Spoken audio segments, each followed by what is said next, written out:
Hello, your friendly neighborhood host, JT Wheatley here again, back for another episode of the History of Comics podcast. This time, part 2, The Strange Life of Steve Ditko. When we last left off, Steve Ditko was started working for DC, where he had just created The Creeper, and his next creation was Hawk and Dove with Steve Skeets, about two teenagers, Hank and Don Hall, the sons of Judge Irwin Hall, who taught them to always use logic in their arguments. First appearing in Showcase number 75 on June of 1968, they received their powers from a mystic when needed, with Hall being more militant while Don a pacifist. Skeets stated his major contribution would be that he had them say their names to get their powers, along with crafting the community and college town they lived in, while Ditko did practically everything else. Today, Dove has now been reimagined as a woman, Dawn Granger, which remains the most popular version of the character. Unfortunately, Ditko's tuberculosis flared up again, and by the time he recovered, Captain Atom, Blue Beetle were canceled at Charlton, along with Beware the Creeper and Hawk and Dove at DC, pretty much ending his tenure at the company. He did make one lasting contribution to DC, though, when he recommended Dick Giordano, a Charlton staffer, for work at DC. Giordano would soon become one of the most noted creators at the company and eventually managing editor in 1981. Steve Ditko continued to work at Charlton, working on their fantasy series to pay the bills, but sought out new avenues to express his objective views. Soon, Ditko was drawn to the growing fanzine market as he wrote to Squat Trot, number 1, in April of 1959, one of the first. Reaching out to them, he agreed to contribute art and articles. Squat Trot would award his first Spider-Man story as all-round best short story in 1962, which was co-sponsored by Alter Ego Fanzine. However, Ditko's relations with fans would always be strained due to his reclusive nature. He did attend the 1964 New York Comic Con in order to dissuade fans from being artists. It would be one of the few conventions Ditko ever attended, and he started to retreat from the public eye. From the fanzines, he set out 3 conditions for contributing his work. 1, publish as is. 2, publish quickly. And 3, return all of his original art. With that, Mr. A appeared in Eon number 3 on 1969, and later in Gouts number 5. However, Rob Gustavus, the owner of the fanzine Gouts, chose to keep the original art and sell it years later. Nevertheless, Ditko continued to provide art and Mr. A to other fanzines, such as Sense of Wonder number 6, December of 1968, but was aghast when it was published his comic in color. Later, Ditko worked with Bruce Harrelson to publish Mr. A in 1975. By 1974, Ditko was producing only 150 pages a year, though he did create The Stalker with Paul Levitz for DC, with Wally Wood providing the inks, first appearing in Stalker number 1 on June-July of 1975. A fantasy series starring the anti-hero Stalker the Soulless, he sets on a quest to regain his soul, but the series was canceled after only 4 issues. Ditko also created The Destructor with Archie Goodwin and art at Atlas, penciling 4 issues from February to August of 1975. Atlas, which was a new company formed by former Marvel owner Martin Goodman, had created. However, the company would soon fold by the next year. Ditko still did work for Charlton as well, such as stories featuring Liberty Bell and the backup stories for E-Man, and also created the character Killjoy. Even this would end, though, as his longtime company partner folded in early 1978 and was bought by DC, of which the same year Ditko produced only 114 pages of work. He then went back to DC with a new character, Shade the Changing Man, in June of 1977, about a character who is a fugitive from the planet Meta and steals a device called an M-Vest that allows him to conjure a frightening version of himself while creating a force field to protect him. However, DC was going through their infamous comic book implosion in 1978, and the series was canceled by issue number 8. It would lead to Ditko to publicly criticize the company, who was still frustrated over Marvel as well. Ditko refused to even talk about Spider-Man. In 1979, Ditko did end up back at Marvel, though, to work with Jack Kirby on Machine Man, while also working for Pacific, Eclipse, First, and Red Circle, a company that was part of Archie Comics. At Red Circle, he ended up doing issues number 2 and number 4 of The Fly. Despite his friction with DC, he would still do various work for them as well, such as a 2-issue Man-Bat series, along with work on Legion of Superheroes and the Who's Who in the DC Universe. Back at Marvel, he also drew the last 2 issues of ROM, along with working on Micronauts and Captain Universe. At Pacific, he began with on Captain Victory and the Galactic Rangers number 6 in September of 1982, where he introduced the superhero The Missing Man, who would later appear in Pacific Presents number 1 to 3 on October 1982 through March of 1984. He also created The Mocker about Tyler Rand, an assistant DA with an unwavering sense of justice who uses his powers to dim lights around him to make himself nearly invisible to others, thus mocking their eyes. Rain would also make someone feel a great sense of darkness when he touched them, thus forcing confessions out of criminals. The story was dealt with themes of corruption and self-worth, thus once again Ditko was using his art to express his political beliefs. Originally, Ditko started working on the concept in 1981 with a 10-page story, which found its way to Pacific Comics, who then published it in Silver Star No. 2 in April of 1983. Ditko was not aware of the sale and displeased with it being published in a comic book format, as he intended it for a black and white magazine one. Eventually, he and longtime business partner Robin Snyder would publish it in a graphic novel in 1990.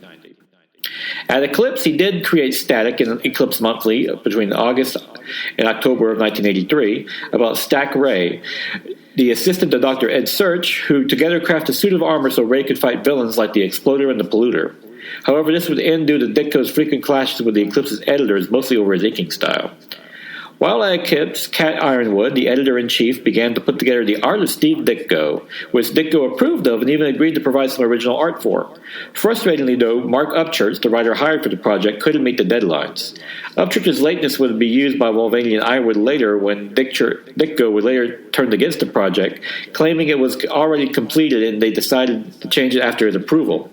Much of the friction came when Ironwood started investigating Ditko's past, with everyone, including his brother, shocked she was doing so, considering how reclusive Ditko was.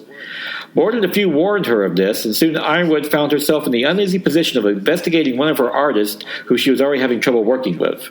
However, nature would finally settle all this when, tragically, Eclipse lost most of its work in February of 1986 during the flood in Greenville, California.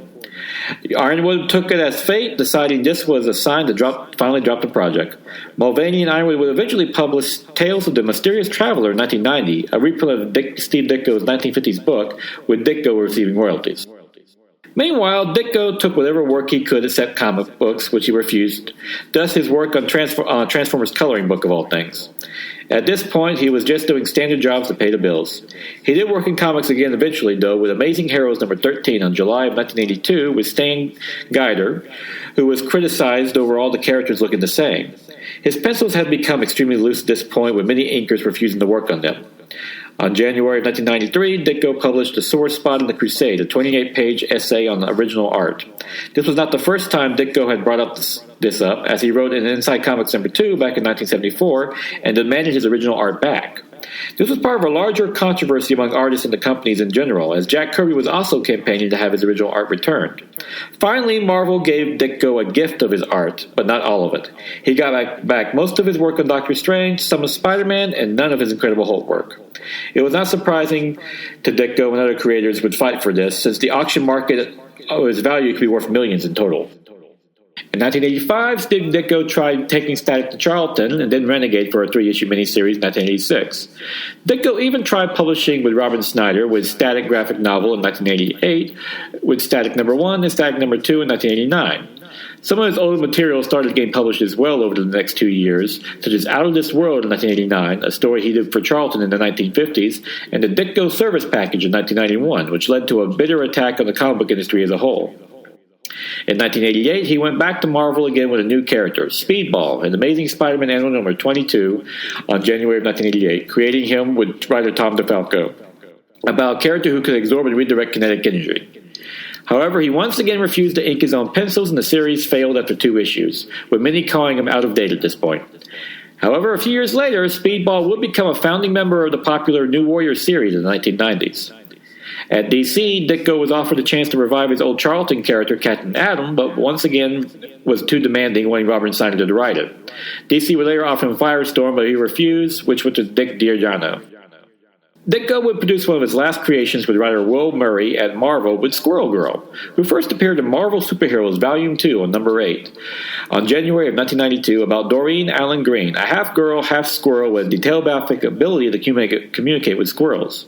In her debut issue, she abuses Iron Man and later teams up with him to fight Doctor Doom, leading to one of the most unintentionally funny panels in comic book history when Squirrel Girl sends the army of squirrels after Doom, who proclaims, "Confound these wretched rodents! For every one I throw off, another dozen vexes me." The character has since established a cult following, including the moniker of the unbeatable Squirrel Girl, as she always finds a way to beat any Marvel villain thrown at her. Meanwhile, Frank Miller approached Steve Ditko about reviving his Mr. A character with him, using the idea of Mr. A only depicted in black and white while the rest of the world was depicted in color, showing his contrast with the changing times. Instead, though, Ditko went to Mort Todd at Ace Comics with the proposal of a 5-issue Origin miniseries. Ditko completed 3 issues, but Todd canceled the project due to disinterest from the direct market. He even tried to get options for TV, but nothing came of it. Considering Frank Miller's popularity in the late 1980s, one could only imagine what could have happened. Then Mort Todd, while still an editor at Marvel, decided to do a 40 comic book adaptation of Atlas Shrugged by Ayn Rand. But the Rand estate would only allow it on the condition that Steve Ditko drew it. It appeared to be a dream project for the devout objectivist, but once again he refused. According to Todd, Ditko was afraid to tackle just a project and depict characters his own way after they'd been established for decades, despite the fact the Rand estate said they would approve whatever he came up with. Thus, another brilliant opportunity slipped through Ditko's hands. Then the Henson Productions offered him a job through artist Craig Yo, but refused that as well. Ditko did follow Jim Shooter the Valiant and did Defiant, even penciling Dark Dominion No. 0 on October of 1993, a supernatural book about alternate dimensions in which fear brings demons to life. However, the creator of Doctor Strange no longer liked the supernatural, believing it violated his objectivist beliefs, and left it for only 1 issue. Then, in 1992, Stan Lee approached Steve Ditko about doing a new series, Ravage 2099, as part of the new 2099 line at Marvel. They had a friendly meeting, but nothing came of it. However, their conflict would renew once again on November 16, 1998, when Stan Lee gave an interview to Time magazine and inadvertently claimed credit for the Spider-Man story, most of Spider-Man, particularly the famous story in issue number 33, If This Be My Destiny. Steve Ditko attacked with letters to Time, Marvel, and Comic Book Marketplace, which resulted in Stan Lee issuing an apology letter in August 1999. However, Ditko took issue with Lee using the phrase he was considered Steve Ditko, the co-creator of Spider-Man, especially the word considered. At this point, Lee reportedly gave up on the whole thing. Around the same time, Ditko reportedly retired from mainstream comic work. Ditko's distaste for the supernatural continued to affect his work as he turned down working for Ron Fontes because the story had a vampire. His reclusive nature hurt his professional life as well, as he refused to show up for the San Diego Comic-Con to receive the Inkpot Award in 1986. The award was sent to Ditko, but he promptly sent it back, stating he hated awards. He even refused to talk to the great Will Eisner in his Shop Talk feature in his comic book line. Most shockingly, when friends went to visit Ditko, they noticed he still had his original art he fought so hard for and had never sold it, despite the battles to get it back from Marvel. Instead, Ditko was living off Social Security and veterans benefits, even though, as one friend noted, his work could have netted hundreds of thousands of dollars in the auction market, if not millions. But instead, Steve Ditko just left it stacked in his apartment. In 1997, he was offered a regular series by Fantagraphics, but it didn't work out due to Ditko's unwillingness to compromise. However, Ditko's work started to grow in popularity again, and with the beginning of burgeoning trade market, DC and Marvel started releasing reprints of his old work.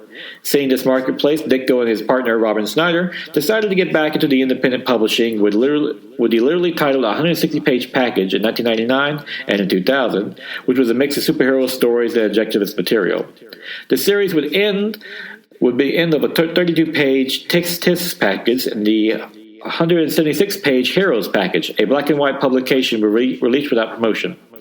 However, the market would once again ignore Ditko, and when he and Robin Snyder published Avenging World, a 240-page collection of Ditko's objectivist comics and essays, in the summer of 2002, no one noticed.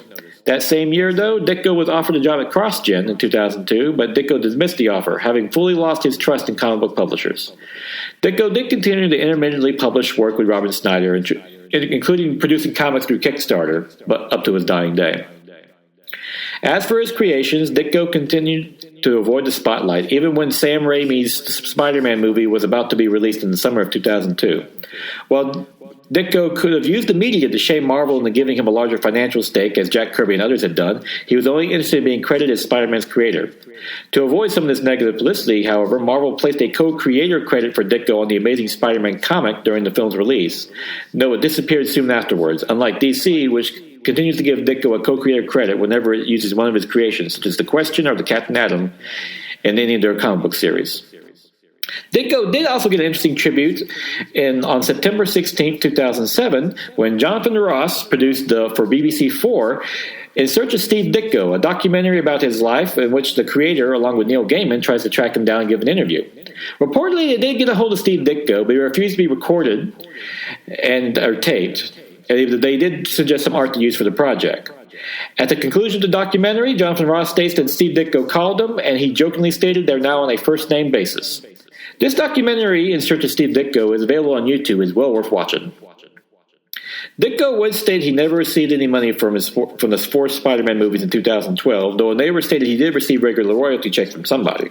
In addition, when Doctor Strange was adapted into a movie in 2016, the filmmakers reportedly didn't reach out to him due to his reclusive nature. Nevertheless, much of the film's acclaim would be in its visual style by director Scott Derrickson, who deliberately paid homage to Ditko's art style. Dormammu's Dark Dimension looks like a Steve Ditko painting brought to life.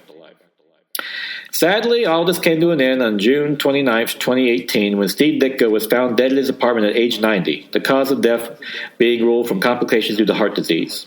He is survived by his nephew, also named Steve Ditko, and of course, his amazing legacy of characters and stories.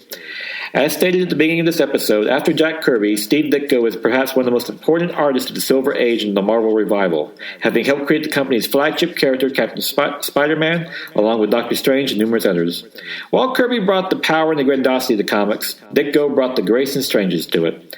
In many ways, Ditko was his own worst enemy, though, uncompromising in his objectives to release to his own detriment. There will never be another comic book artist like him, and the world is a little less strange now that he's left it. Rest in peace, Steve Ditko. May the next world be as beautiful and as strange as you drew it.